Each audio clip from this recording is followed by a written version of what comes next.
Hello everyone, Mr. Paradise, Picking Paradise. This challenge lock is from That French Kid 96. We've got a Midwinter Night's Dram, and I believe this is Act 7, Scene 2.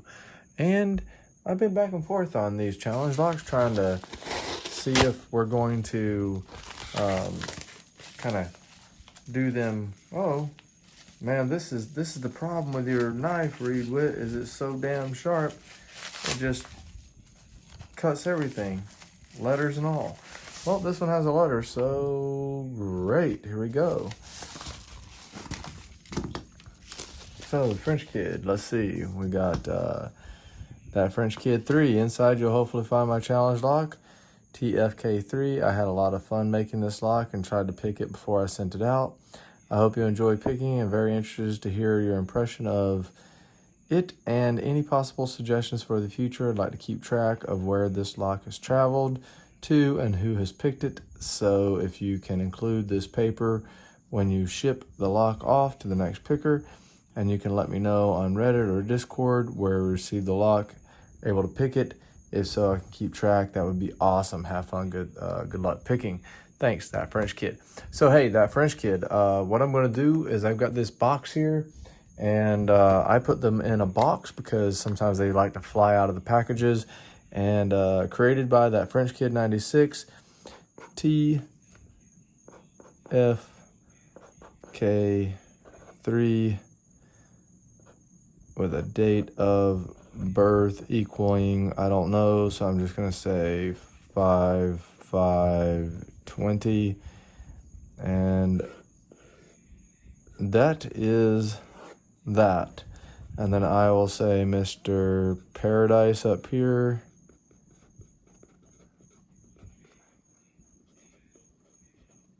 Picked. And then I will give a pick time if I pick it and a date, and we'll take it from there. So it's mummified, but hey, I've already told you guys that I think that when we do these challenge locks, oh man, another fucking SC1, that they are probably violating max. So yeah. So anyway, I'm going to go ahead and get this in Vice right now. Go ahead and tell you guys that this is my process. If you guys look, I'm going to send this lock out to someone else in this box. When I am done picking it, I'm going to write the date that I picked it and the time that I picked it in. If I pick it another day at a better time, probably only at a better time, why would I post a higher time? Then I will date that and put that time as well. I'm so stocked up on challenge locks right now that I'm a little backed up sending them out, which I'm very, very ashamed of. And I do agree that we should try to track these things. It's very exciting for a creator or the person who made the challenge lock to see other people attempt it. It's very fun. Actually, my wife loves to watch other people attempt to pick my very few challenge locks that I've made. So anyway, good stuff. I'm going to go ahead and click here, get set up, and start picking. So I'll see you guys very shortly. Mr. Paradise, Picking Paradise, and we're back, and we got this French Kid 96. We got his challenge lock, 50,000, top of pry bar, and this good old trusty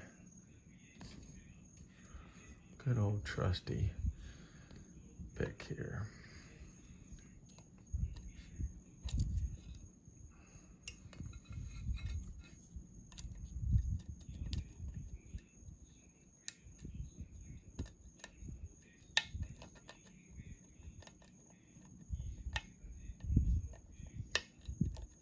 Nice deep false set.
steeper.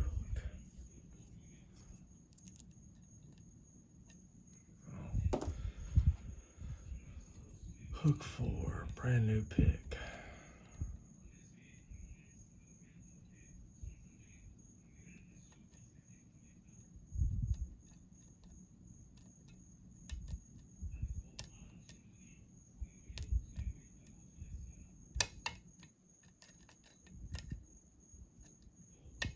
Boom, got her open. Woohoo!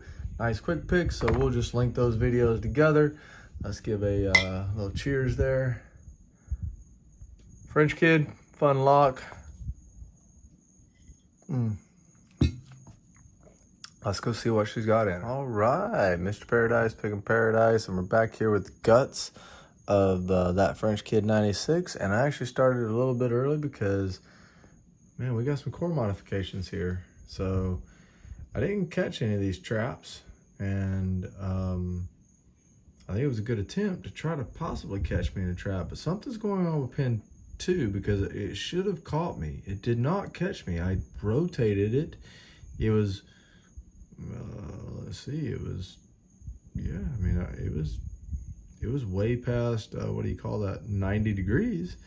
So, you know, it was at the noon, and then it went to 3 o'clock, no problem, and it didn't get caught. It didn't get caught on 2 or 3, which it should have based off of those little core modifications. So we're going to check into the springs to see how much spring tension is on 2 or 3 to see why it didn't engage in those.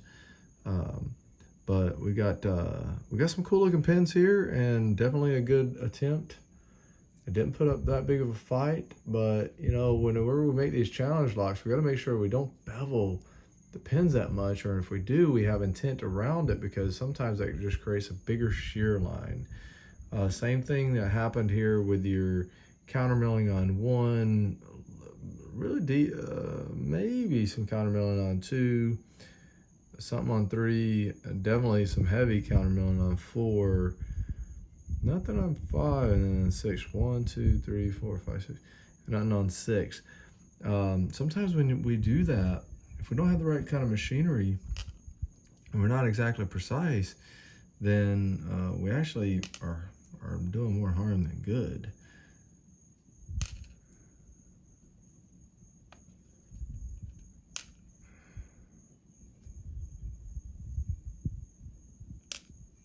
Okay.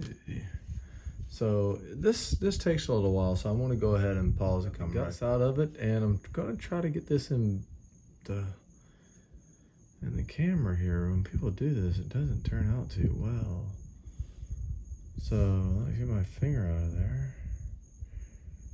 Yeah, I just can't get it to focus, I don't think, over there. But anyway, got a little bit of core modification down there, if you can see, and that we're actually looking at the back, I think, of this. If we're not, we should be. We do have some different springs. I'm lazy, I'm not going to take them out. So, yeah, springs on 2 and 3 should be fine. Spring on, let's see. Yeah, I mean, they should actually work. You change those springs out, should absolutely work. I don't know why I didn't get caught in that trap. So let's just go ahead and take a look at the pins. Maybe the pin diameter. Definitely the pin diameter probably wasn't fitting in 2. The pin diameter in 3 should have fit, but it's off centered. It's not in line. Now that I'm looking at it, it's a little bit closer to 4. So yeah, it's not going to get caught on that. So we'd have to open that up. And actually, if you guys want to set trap pins, it's really hard to get an exact circle cut into the core like we've tried here. You can see how that looks like it's just a little closer to 4, and that's why it's missing. And then the same thing maybe even for 2, it's a little closer to 1 maybe. But a better way to do that, guys, well, I'm going to keep my secrets to myself. So let's take a look at these pins. Let's have a rundown. Very nice pin work. Some nice ASA spool on 1, homemade ASA spool. Nice little spool, serrated kind of ledgy thing on 2, homemade gin on 3, another deep ASA kind of homemade spool with a little T-pin on top on 4, and then on 5, a little weird. We're going to take a little closer to look at that. Now we've got a 2-part pin, but basically it's just a 2-part pin, so nothing's going to come into play there. And then number 6 is a really cool one that should have been turned the opposite direction. So there you go, guys. Take a look, see. And then let's see. Hope that was good enough. We're going to put this in chamber 5 and see what we got here.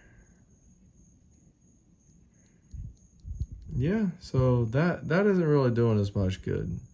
So we should probably get rid of that guy. I mean, maybe put it in there for the spool part. So we should probably try to play with that and see if that gets hooked. So I think I'm gonna load it back like that.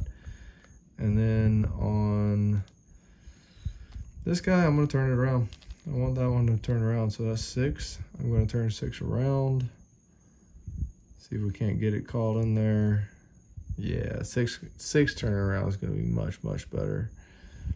All right, so I'm gonna reassemble this thing, give it a couple more picks and try to get it sent out into the world. So I do appreciate it, that French Kid 96, good. I will put this in that little box. I'll put this paper in that little box and I'll end up sending it out. So, okay guys, aloha. I'm back, that thing is reassembled. Haven't tried the key, I probably should. I'm afraid to try the key actually. So let's keep in mind, guys, I'm holding the camera right now. Let's keep in mind that if we try to do what the French Kid 96 did just there and try to create like a little divot where the pin will fall into, that's gonna happen whether the key is in it or not. And once you rotate it, that pin is gonna drop in that little indentation that you made and it's gonna brick the fucking lock. So I'm actually surprised that we didn't get a bricked lock there. I'm not sure why those indentations were there. So yeah, good, lock works and we're all good. But if one of those pins do by chance somehow work its way into those little divots, then there's no way of accessing that from inside the core. It's not a through hole. So yeah, good luck. Okay, we're right back here and we got the French Kid 3, TFK3, the French Kid 96's challenge lock. We just picked it. It was a pretty quick pick. And then I just made a little comment on the little divots and how those could brick it. And I insert the key. I'm like, you know what? Fuck it. Let's put the key in, see how that works, see if it actually catches in those divots or whatever. Well, the key doesn't even really work. I'm pretty sure I didn't pin it in correctly.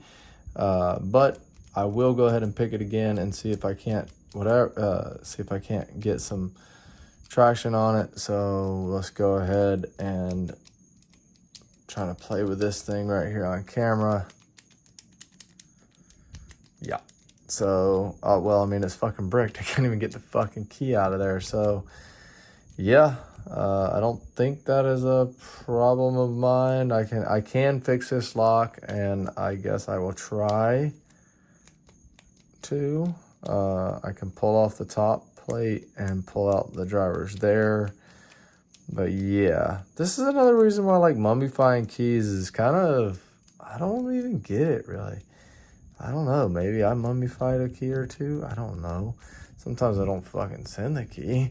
Gift tube, pointing case, it's inside. It's kind of pointless if I even have the fucking key in there. So anyway, yeah.